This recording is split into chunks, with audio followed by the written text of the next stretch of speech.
This recording is protected by copyright. No part may be reproduced without the prior permission of the University of South Australia.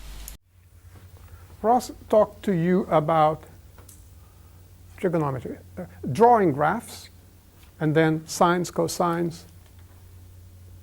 Okay? All right. So if this is not a quiz, this is not a test, but if I put an angle here,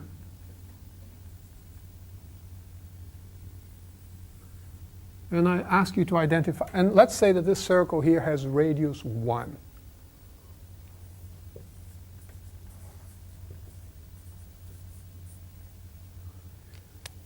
If I ask you to identify where is sine of theta in that picture, where do you put it?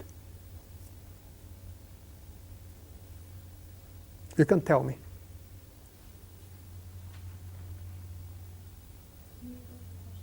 Yes, I can say it again. If I ask you to point in the picture at sine of theta, which line is it? The x line. If you're wrong, will you be sad? Yes, because it's right here and I read it wrong. And if I ask you to point at cosine, but you're the only person who replied, so you know. The sine is the one that stands up. The cosine is the one that lies down. Okay? So this guy here is a sine. And that guy is the cosine. And you know why you got confused? It's because you don't know what sine means. What does it mean, sine?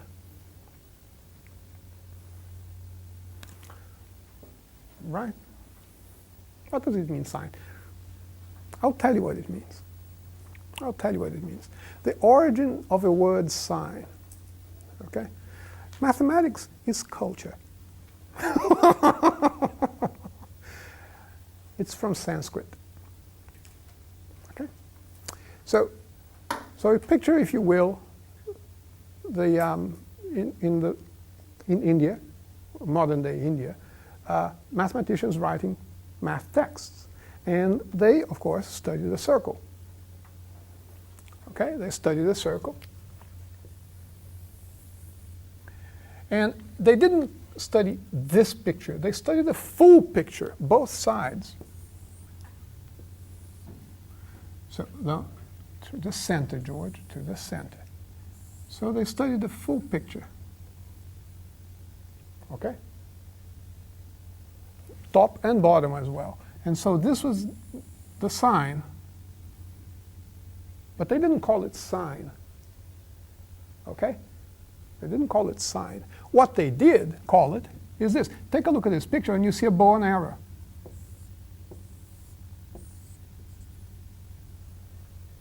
Do you see a bow and arrow? So this that goes from here to here, it's the string of a bow. And they call it whichever word they had for string of a bow. Okay? And then the Arabs get the text and translate it correctly into Arabic, the string of a bow.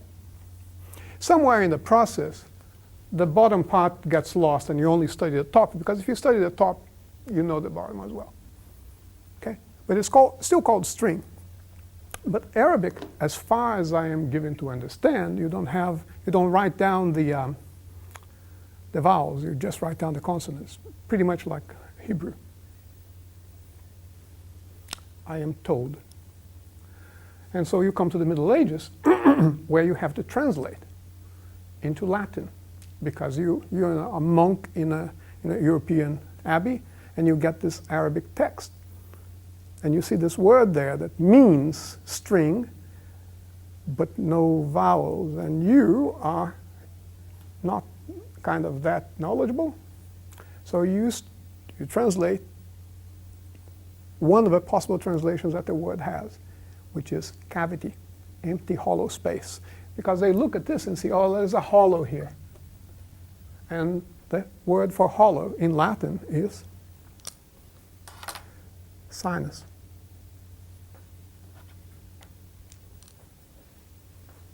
You have empty spaces here, right? Your sinuses. That's why the sinus is called sinus. It shouldn't be called sinus at all. It should be called string.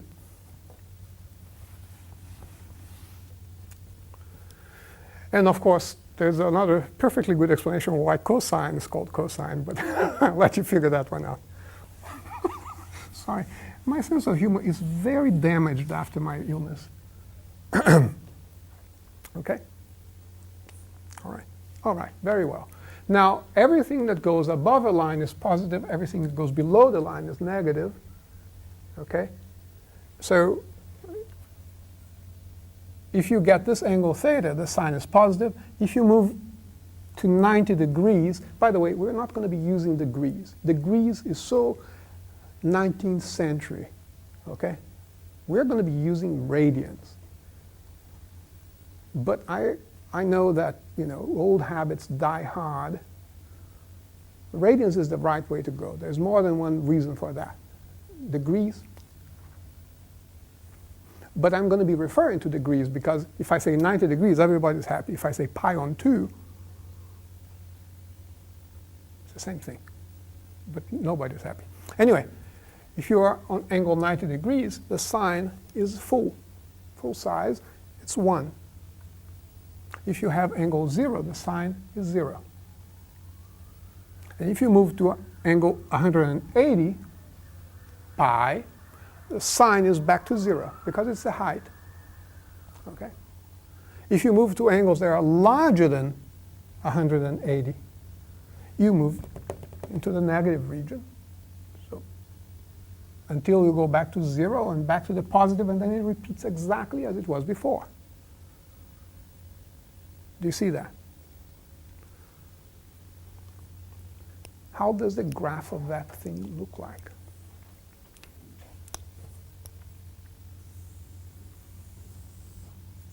Okay, now, look up the picture in the book if you want accuracy, okay? Here it's an artist's impression of sine. Okay? If I try to sell it, no, I wouldn't make any money out of it. So it's a bad artist. But there you go. This is the angle, and I'm calling theta. If you want to call the angle x, that's okay. And we will be doing that. Okay? Call it x. So when x is 0, sine of 0 is the height when you are right here, and the height is 0. So sine of 0 is 0. Here is pi. Pi is 180 degrees. You're going to be at 0 again.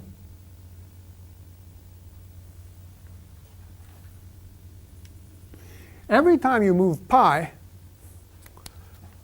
either forward or even backwards, you're going to be either here or here, where the height is 0, okay? So I'm going to mark these points right now on the graph. 2 pi,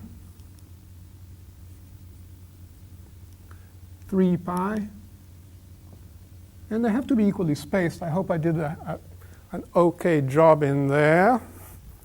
And I'm going to put negative pi, negative 2 pi, etc.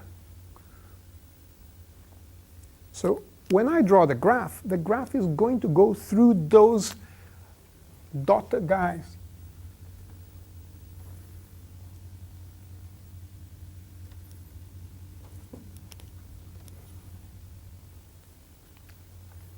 All right? Now, sometimes sine takes a value 1. What's the angle? 90 degrees, or the flat angle is pi, pi divided by 2. Okay? So pi divided by 2, which is midway here, you have to take a value 1, height 1.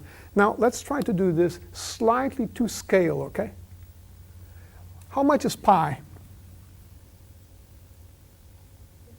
3 point something. 3.1. Right? The height should be 1, so it should be a third of that. So this is 3, just about.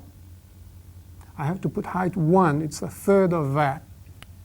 So it's going to be somewhere here. Okay? So the graph of pi looks rather flat. Okay?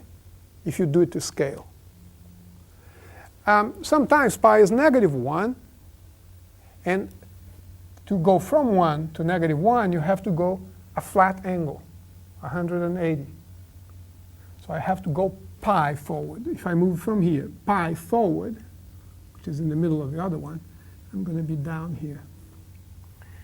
And now everything repeats. So up here, down here, and up here. Okay, now go Picasso, go.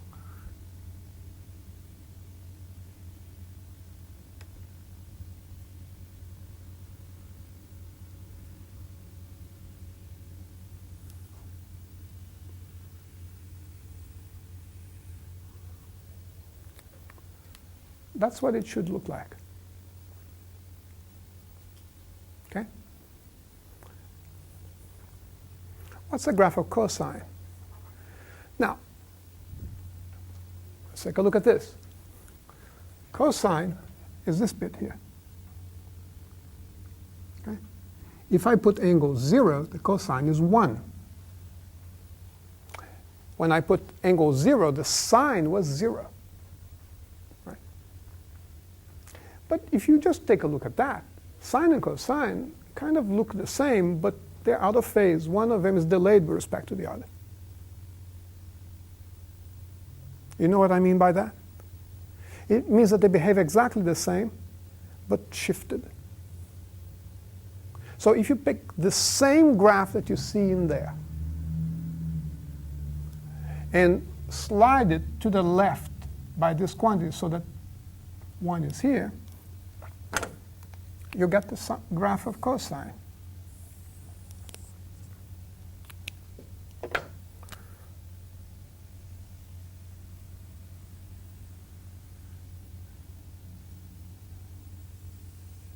It's the same graph as the other one, but move everybody to the left by this quantity here. You can see this from the picture, okay? You just take a look at this picture this way. Horizontal becomes vertical, and vertical becomes horizontal. So the cosine will behave exactly like the sine, but not at the same values of x.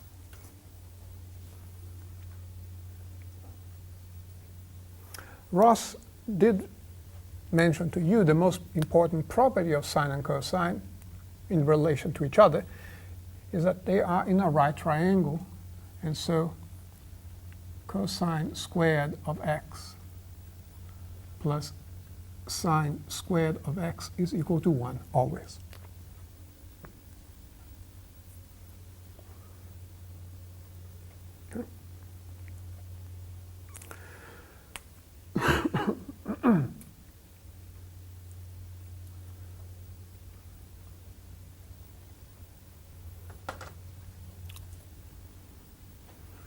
So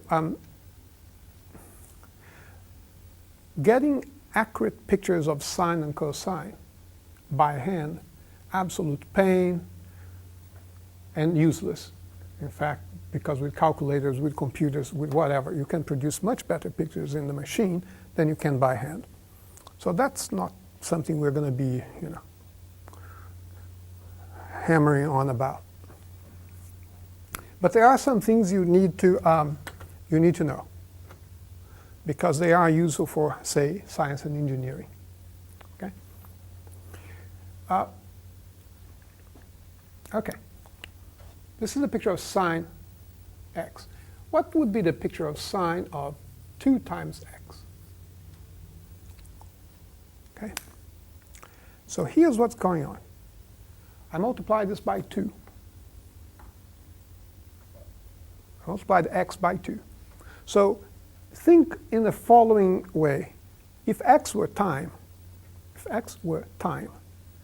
and as time goes by, you oscillate, right?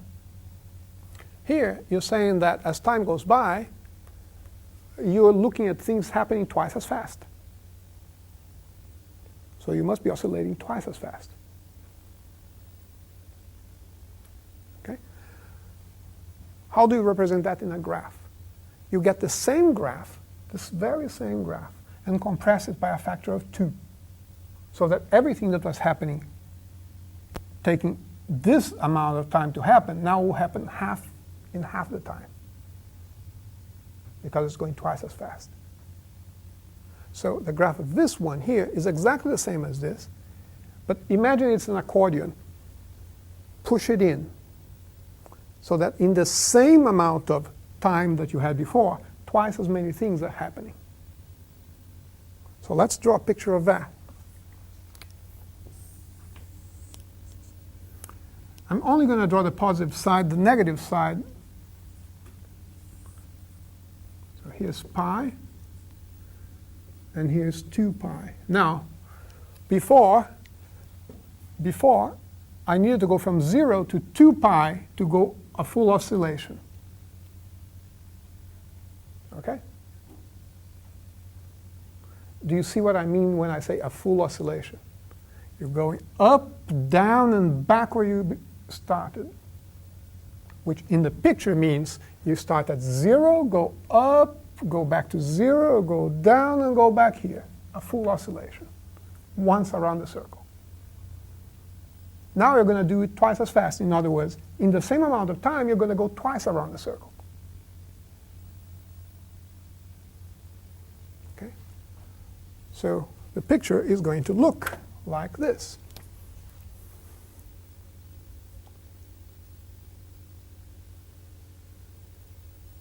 So I compressed what happened there to happen here.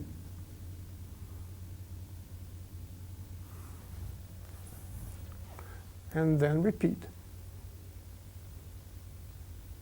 And this height here is 1. I didn't change the heights, by the way, even though, of course, they don't look the same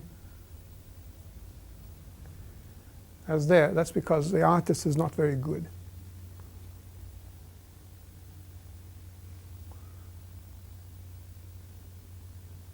Okay? And you can do the same with cosine.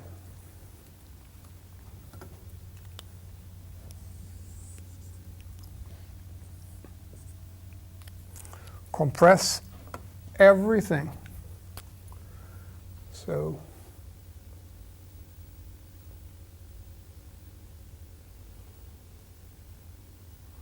twice as fast. So this used to be pi. Now this is pi on 2.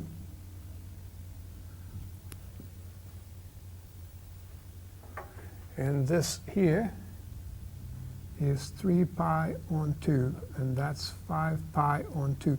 Check those values. Try to do it by hand yourself. Height 1, height 1 minus 1, 1 minus 1. Try to do it yourself. I want to point out a difference. This is not the same as this.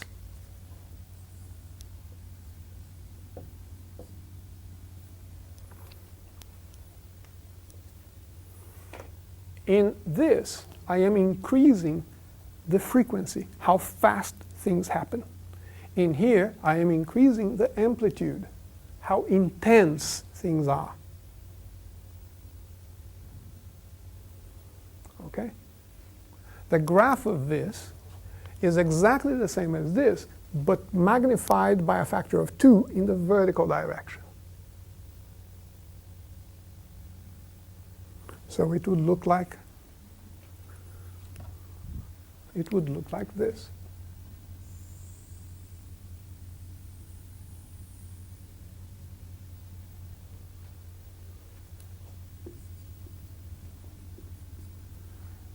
But with the same frequency.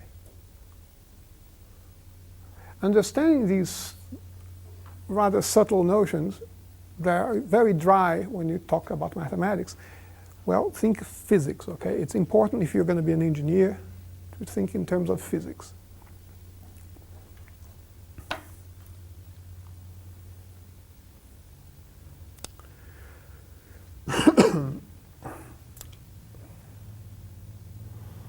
All right.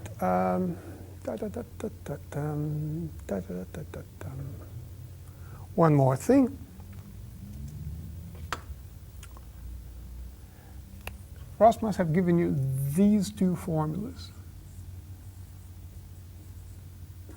or even three formulas.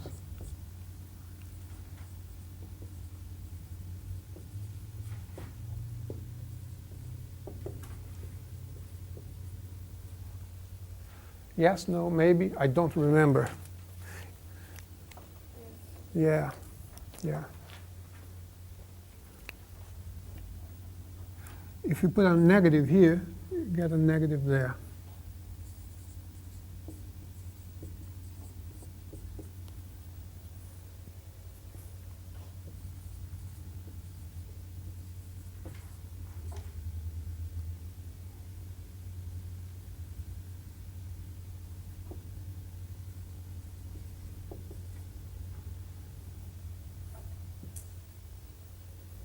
And if you put a negative here, you get a negative there, a plus there. But let's not go on these pluses, minuses. Let's just stay on the plus.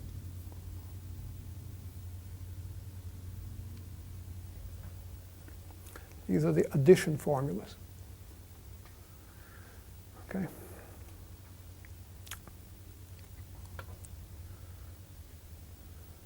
Did he prove this? I hope not. Good. Okay. They are an absolute pain to prove, and after you proved it, yeah, so you proved it. But they will come in handy in a moment. Okay.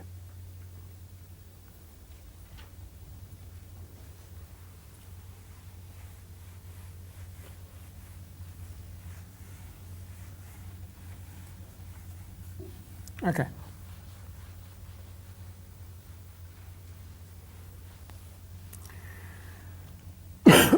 Excuse me. Look, our next goal is the following. I want to relate the sine functions to derivatives. The sine in this course has been the first new function after polynomials and square roots and stuff like that. Okay? Now we know how to take derivatives of polynomials. We have a power rule. We need to be able to take derivatives of sine and cosine and stuff like that. Okay? So we're talking about slopes. If you go back to the graph, I'm going to ask the most, the first question you can possibly ask. Okay? If you draw the graph of sine, what's the slope right here when x is equal to 0?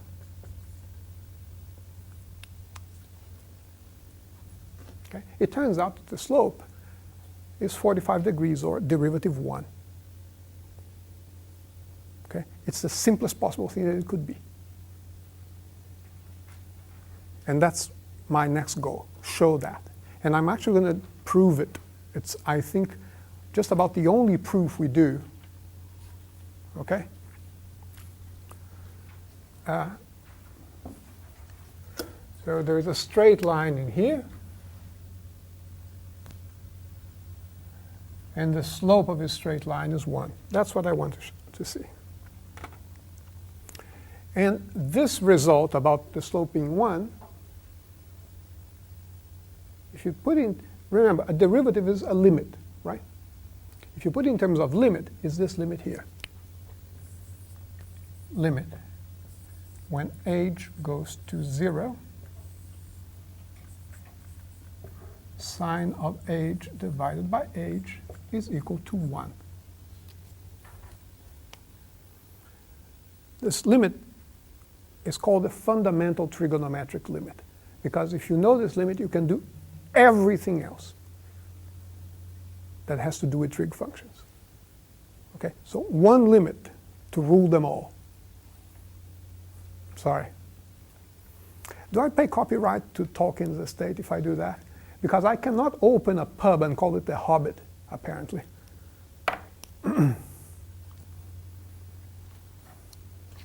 You know that, right? There's this pub open for however many years, and they call themselves the Hobbit. Who wouldn't? Now, can't do that anymore.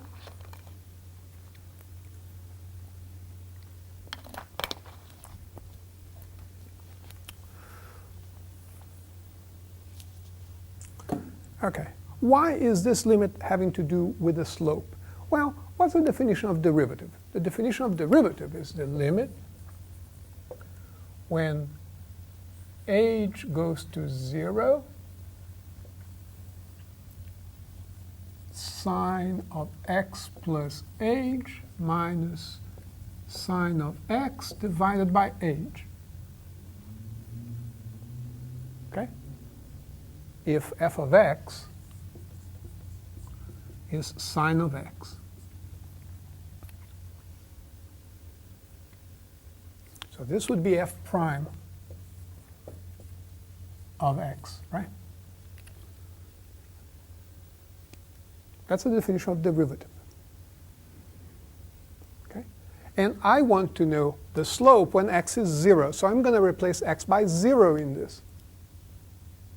So this is sine of age.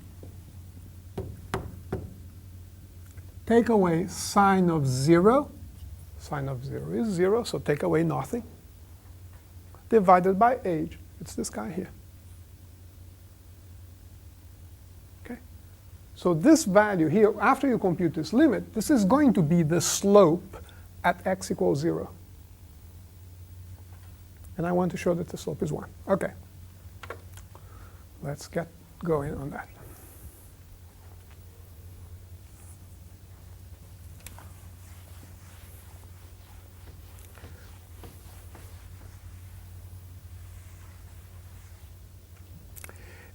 And the proof of this has to do with geometry.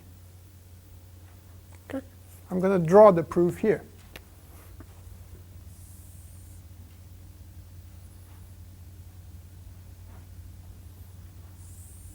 This is the angle h.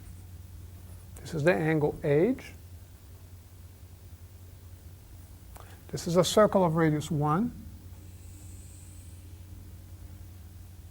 This is radius 1. And I'm going to draw this triangle here.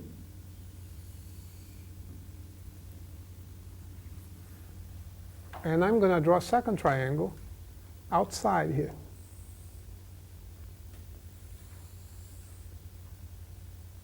So you see that there are 2 triangles and 1 pizza slice. If you don't like pizza, it's a cake slice. Okay? There's this triangle here, and it's inside this cake slice, and the cake slice is inside this bigger triangle here, one fitting inside the other. Okay? Because they fit inside the other, I know that this area is less than that area, less than that area. Okay? And that's where we start, that these areas, one is inside the other.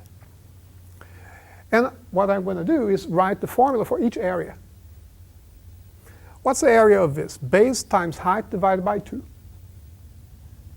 Okay? What's the base? The base is this guy, which is the sine or cosine? Cosine, yes. So this guy is cosine of age. And the height is sine of age. So this area here is 1/2 sine of age cosine of age. And now that's less than the area of a pizza slice. And the only thing I know about the slice is that this guy here is age, and this is 1, and that's 1. Okay?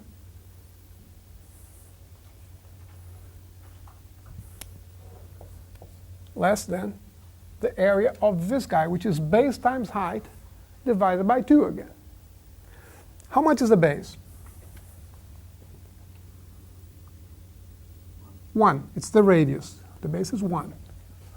So it's 1/2 times base times the height. Now I need to be able to write the height in terms of the angle, okay? So I need a formula for the height here. And the way you do it is to notice that these two triangles here are similar. Okay? So this divided by that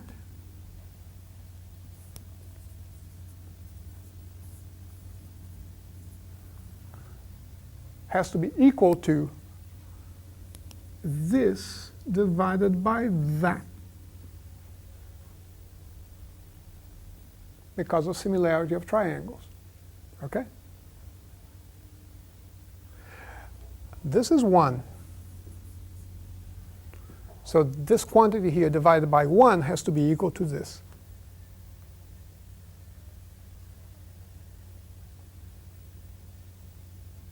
All right? So I'm going to call this quantity Z here. Okay? I'm going to put a Z here. Okay? And what this little argument here is saying is that this is Z divided by 1.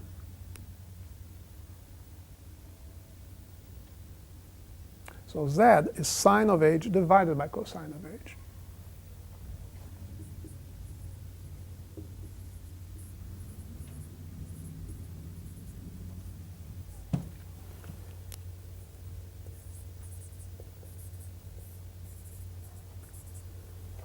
So far, so good. Now let's take a look at the area of the slice. How much is the area of a slice?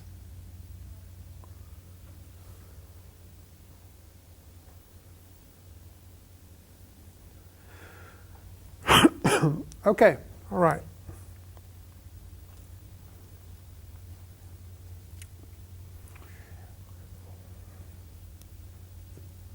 I don't want to erase anything. I don't want to shake the whiteboard.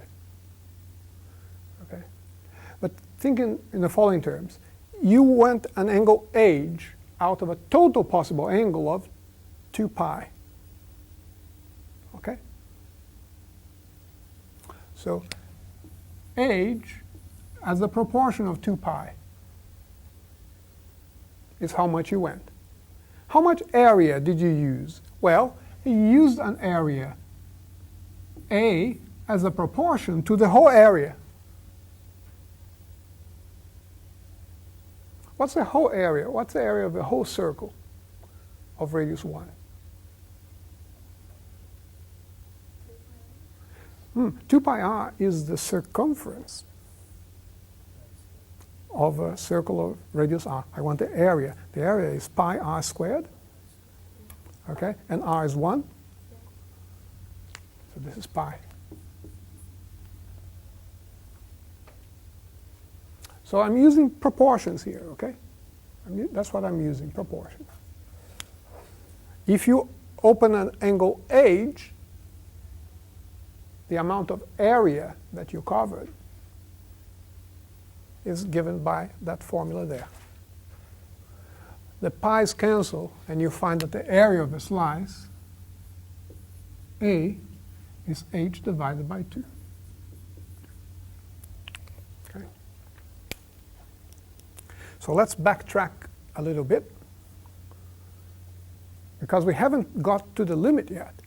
Okay? We haven't got to the limit yet.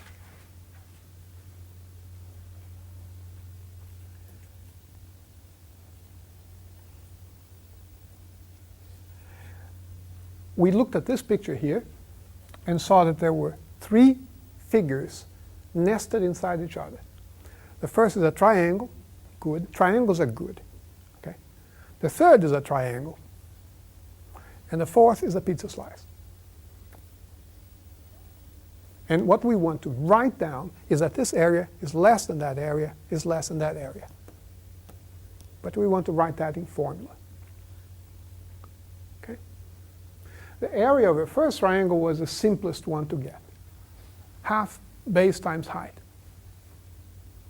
The area of the last triangle was a little more complicated because we needed to figure out a formula for the height. In order to do that, you go to the side and you look at the two triangles that are similar, you do a little proportionality, and you figure out the height in terms of age. It's sine divided by cosine. There you go. The third one is the area of a slice, and that one is the one that gives people indigestion. Right? But it's not too, slice of pizza, indigestion, because I know. Okay. Yeah. So what you do, if you open an angle of age, the key here is to think, what is the total proportion to the full angle? Age compared to the full angle gives me an area in the same proportion with the full area. So you get a formula for area in terms of age, because pi's will cancel. And you get, at the end of this little digression, you get the following.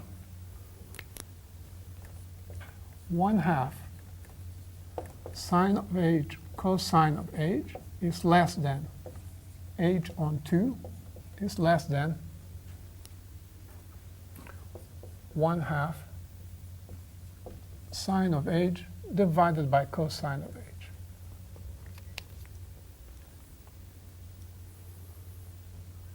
Okay. Oh well, oh well. The 3 bits have a 1/2. So you can cancel the 1/2 out of all. Or if you will, multiply everything by 2. This cancels, and that cancels. So the 1/2 can go away. May I erase the 1/2?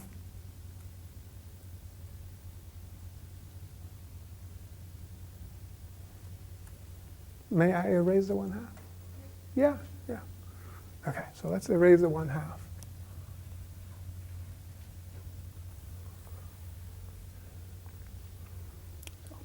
Let me box that.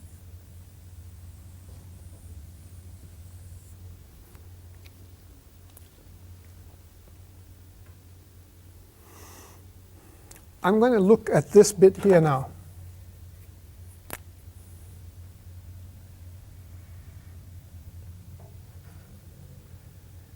In that bit, I'm going to multiply everything by cosine age. And I get age times cosine age is less than sine age.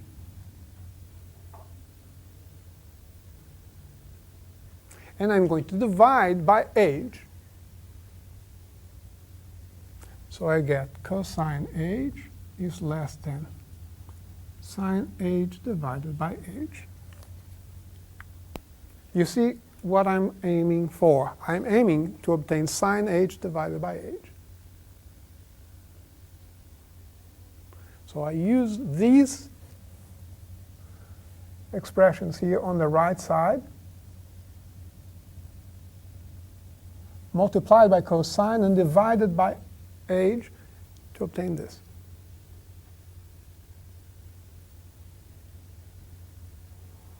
Okay?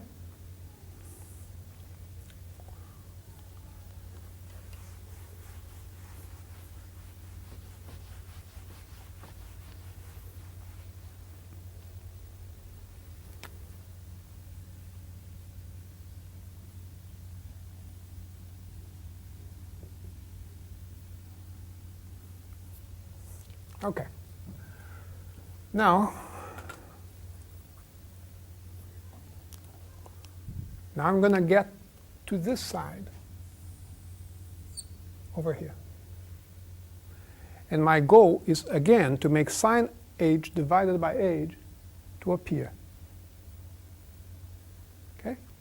This side here is telling me that sine age multiplied by cosine age is less than age. By the way, after we drew those pictures and everything, I forgot the meaning of the pictures, okay? I'm just following algebra now.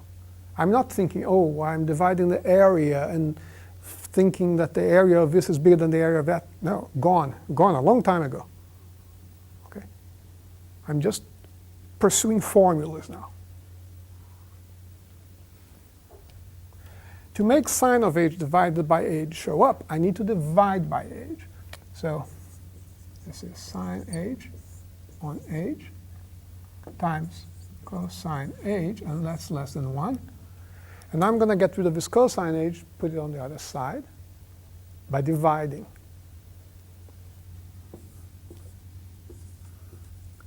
Sine h on age is less than 1 on cosine h.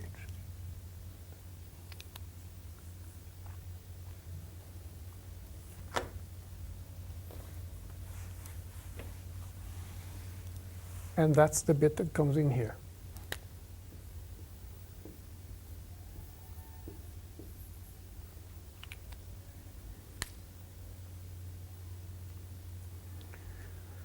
So at the end, here's what we're seeing. The quantity that we're interested in is bigger than this and less than that. Okay? It's like I am here, and there are these two other guys, one to my left, one to my right, and they'll always be to my left and to my right. Okay? Now, what happens when the quantity age goes towards 0? Okay? Take a look at the guy on my left. It's cosine of age. Now, cosine is a continuous function, so cosine of age, when age becomes close to 0, goes to cosine of 0. Remember the thing with limit. If you can replace it, replace it. So if you can replace h by 0, replace h by 0. Now, why can't I replace? Is cosine of 0 an absurd quantity? No. How much is cosine of 0? 1. It's a perfectly legitimate number. You're not dividing by 0. You're not doing anything funny. So this guy on the left side is getting closer and closer to position 1. What's the guy on the right side doing? It's getting closer and closer to position 1. 1 divided by 1. So these two guys, one to my left and one to my right, they are going, both of them, to position 1. And I cannot, I'm trapped between the two, so I have to be going to 1 as well. If you've seen Star Wars, another copyrighted thing, perhaps I should stop this, but if you've seen Star Wars, you know, they are there in the trash compactor and the walls are closing down. There you go. The cosine wall and the 1 divided by cosine wall, they're closing to 1, and you're going to 1 too. I've explained things better than that. It's the illness. Let's take 10 minutes.